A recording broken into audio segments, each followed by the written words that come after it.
pretty people!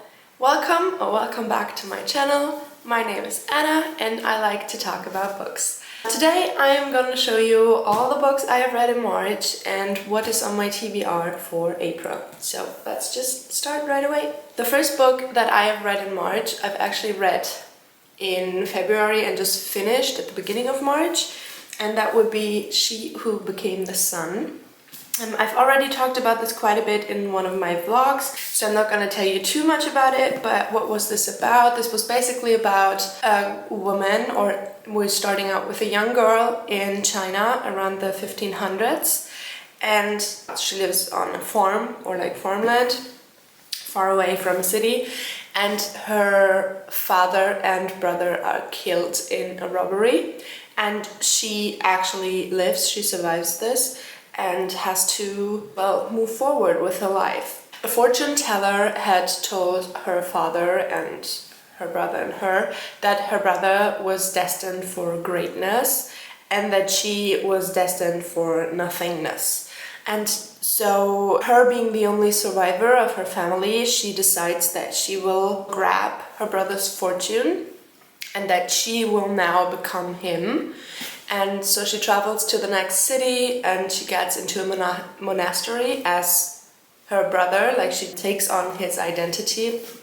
And from there we just go with her what happens. She actually survives for quite a few years in this monastery, which already is very impressive. Thinking about that she actually has to hide like who she is and that she lives together with so many men and boys, and no one sees that she actually is a girl and not a boy.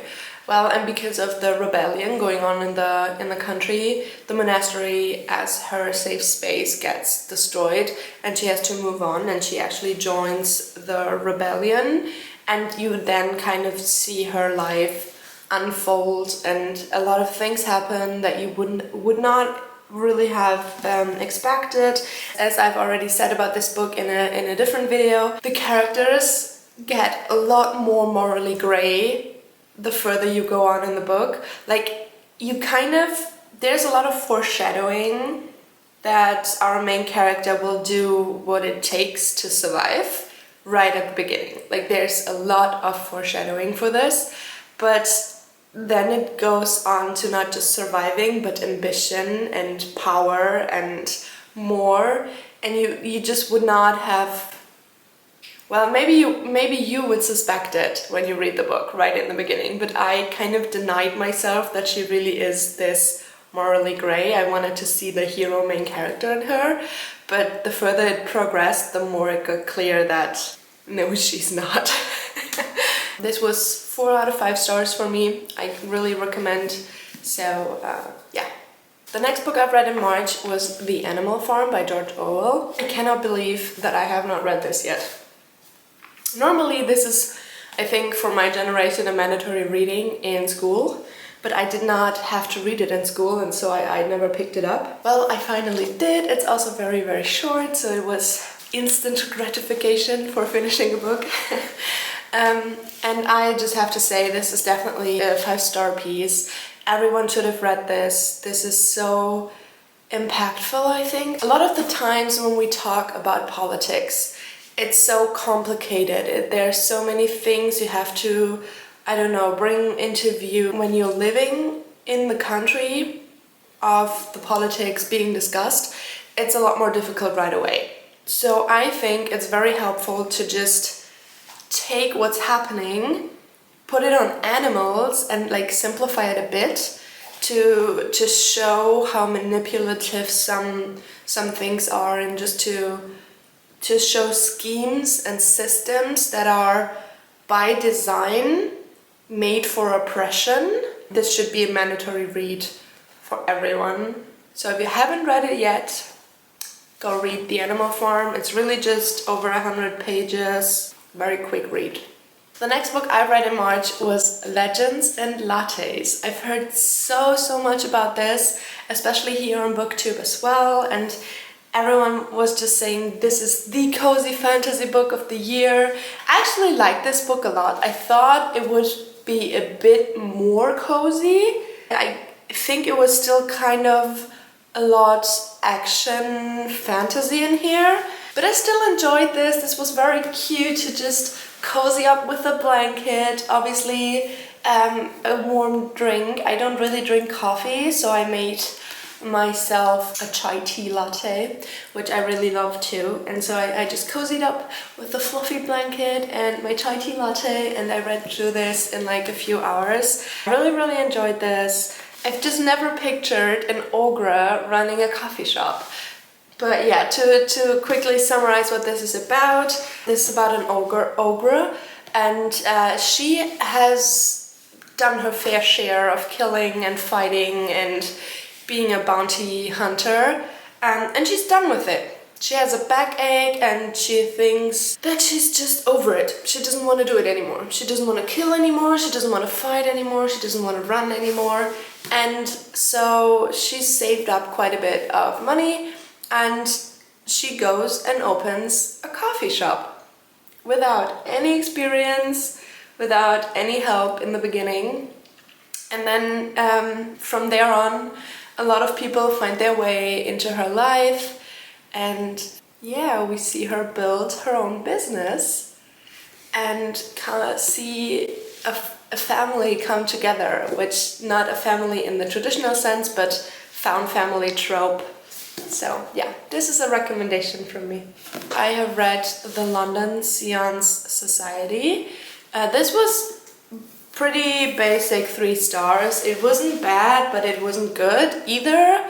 It also took me a bit longer than I would have liked to get through it, just because I wasn't gripped by it as much as I wanted to. I think that Sarah Penna did a bit too much foreshadowing. I kind of saw coming what the first plot twist was, and then the second plot twist again, and then the third plot twist also.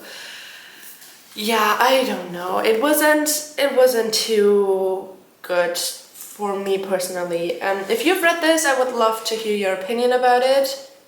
But yeah, moving on.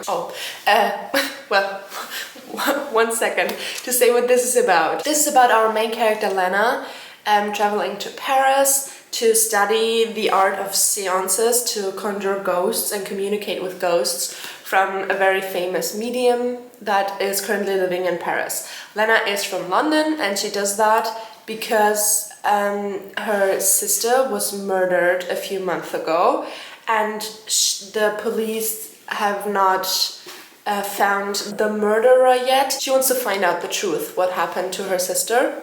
But the thing with Lena is she doesn't actually believe in spirituality. She's very twisted about it, and she's more of a science gal, you could say. And then starting in Paris, they get a letter that they need to come to London because not just Evie, Lena's little sister, was murdered a few months ago, but also the president of the London Xeons Society, which is basically a gentleman's club that also does seances around London for people to communicate with their deceived.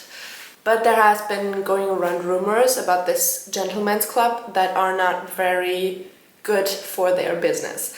And the vice president hopes that with this famous medium from London, her name is Vondeline, they can just shed light onto the matter and kind of clear up all the weird things that are going on. And from there, the story takes its turns and twists. But as I said, to me they were kind of predictable.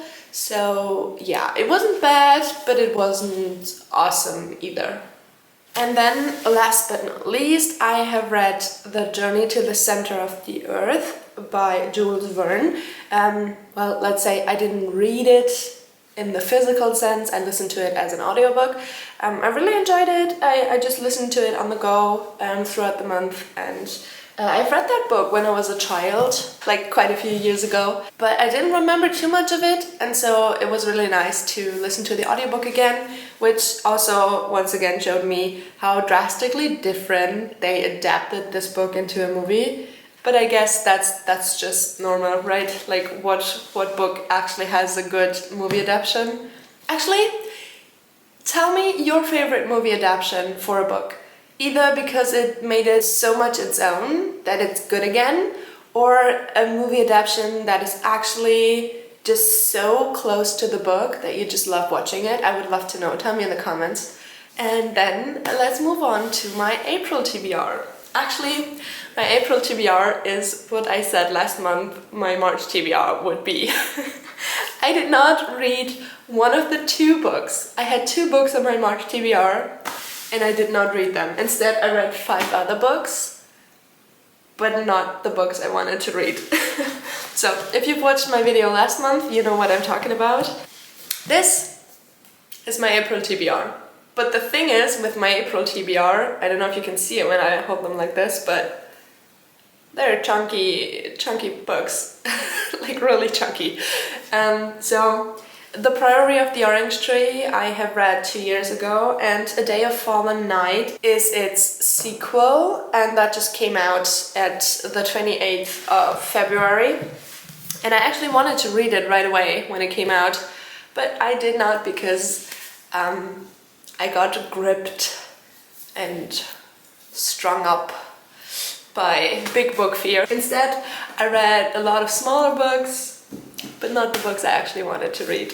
So, as I said, The Priory of the Orange Tree, I've already read this one, but I do want to reread it before getting into A Day of Fallen Night, because as you can see, this is pretty big. It has about 800 pages, and I just don't want to risk not getting anything in here because I can't remember it from here.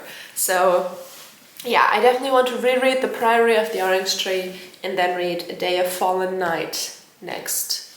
And this month. It's the 30th. In April. So, what's it about? The Priory of the Orange Tree takes place in like a medieval setting, and it's a world where there's 2 kinds of dragons, or well, in the world itself, one isn't categorized as a dragon, it's a wyvern, and that looks kind of like a Western dragon, like we would imagine them, huge, scary, spewing fire. And then there's a different kind of dragons that looks more like the Eastern Asian dragons that, well, as you can see on the cover, are like long and bendy and yeah, kind of like that. These 2 types of dragons kind of balance the world, like with yin and yang.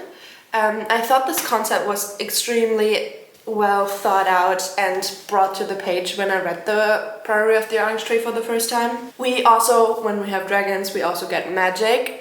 This magic is bound to a special tree. As you can guess from the title, that is an orange tree. And if you eat this orange fruit, you can like harbor this magic from the orange fruit. But what actually is it about?